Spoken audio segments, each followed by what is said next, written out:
যে মানে না মানা। শুরু করেছিলাম খুব ছোট মার্কেটিং এক্সিকিউটিভ হিসেবে। I have seen the struggle. একাধারে ক্রীড়া অনুরাগী, সঙ্গীতানুরাগী, সামান্য মার্কেটিং এক্সিকিউটিভ থেকে যাত্রা শুরু করে কর্পোরেট জগতে অসামান্য সাফল্যের চূড়া ছোঁয়া। এবার তো নামের সঙ্গে যোগ হলো গৌরবের আরেকটি পালক, বিসিবি পরিচালক। বলছি রুবাবা দৌলার কথা। দক্ষতা ও দূরদর্শিতায় কর্পোরেট জগতে দীর্ঘ ২৭ বছরে যেমন নিজের অবস্থান দৃঢ় করেছেন, তেমনি দেশের ক্রীড়াঙ্গনেও রেখেছেন সক্রিয় পদচারণা। এবার নারী পরিচালক হিসেবে পা রেখেছেন দেশের ক্রিকেট বোর্ডের ডিরেক্টর হিসেবে।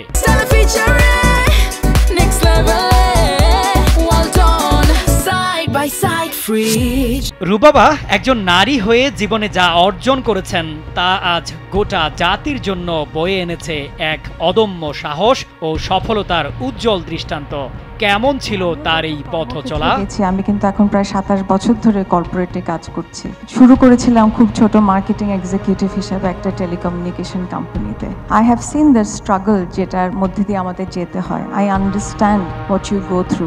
বর্তমানে বহুজাতিক প্রতিষ্ঠান ওরাকল বাংলাদেশ, নেপাল ও ভুটানের কান্ট্রি ম্যানেজিং ডিরেক্টর হিসেবে দায়িত্ব পালন করছেন রুবাবা। গ্রামীণফোনে প্রধান যোগাযোগ ও বিপণন কর্মকর্তা হিসেবে দায়িত্ব পালনকালে তিনি বাংলাদেশের ব্র্যান্ড জগতে এক নতুন মাত্রা যোগ করেন। পরবর্তীতে এয়ারটেল বাংলাদেশের শীর্ষ পর্যায়ের দায়িত্ব সামলে রেখেছেন দক্ষ নেতৃত্বের স্বাক্ষর। বিসিবি আয়োজিত বাংলাদেশ ক্রিকেট কনফারেন্সে রুবাবা বলেন, সংশ্লিষ্ট সবাইকে সাথে নিয়ে দেশের ঐক্যের প্রতীক ক্রিকেটকে অনেক দূর এগিয়ে নিয়ে যেতে চান। ক্রীড়াকে, যেটা আমাদের আসলে একটা ঐক্যের প্রতীক, তাকে যাতে আমরা সামনে এগিয়ে নিয়ে যেতে পারি। কেবল কর্পোরেট দায়িত্বেই সীমাবদ্ধ নন, ক্রীড়া প্রশাসক হিসেবেও রুবাবা দৌলা সুপরিচিত নাম। ২০০৯ থেকে ২০১৫ সাল পর্যন্ত বাংলাদেশ ব্যাডমিন্টন ফেডারেশনের সভাপতি ছিলেন। পাশাপাশি তিনি দীর্ঘদিন ধরে কাজ করেছেন বাংলাদেশ স্পেশাল অলিম্পিক্সের বোর্ড সদস্য হিসেবে।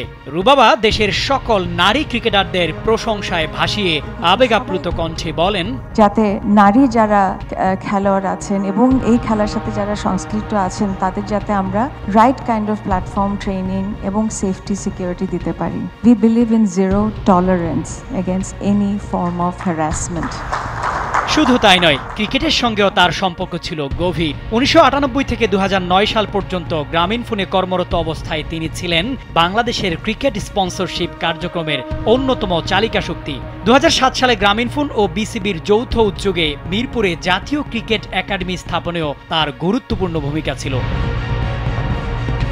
ক্রীড়া, সঙ্গীত ও সংস্কৃতির প্রতি গভীর ভালোবাসা আজ তাকে পরিণত করেছে এমন অনন্য, অসাধারণ ব্যক্তিত্বে। তিনি প্রমাণ করেছেন, দক্ষতা, নিষ্ঠা ও সততা থাকলে এই বাংলাদেশেও নারীর সক্ষমতার কোনো সীমা থাকে না।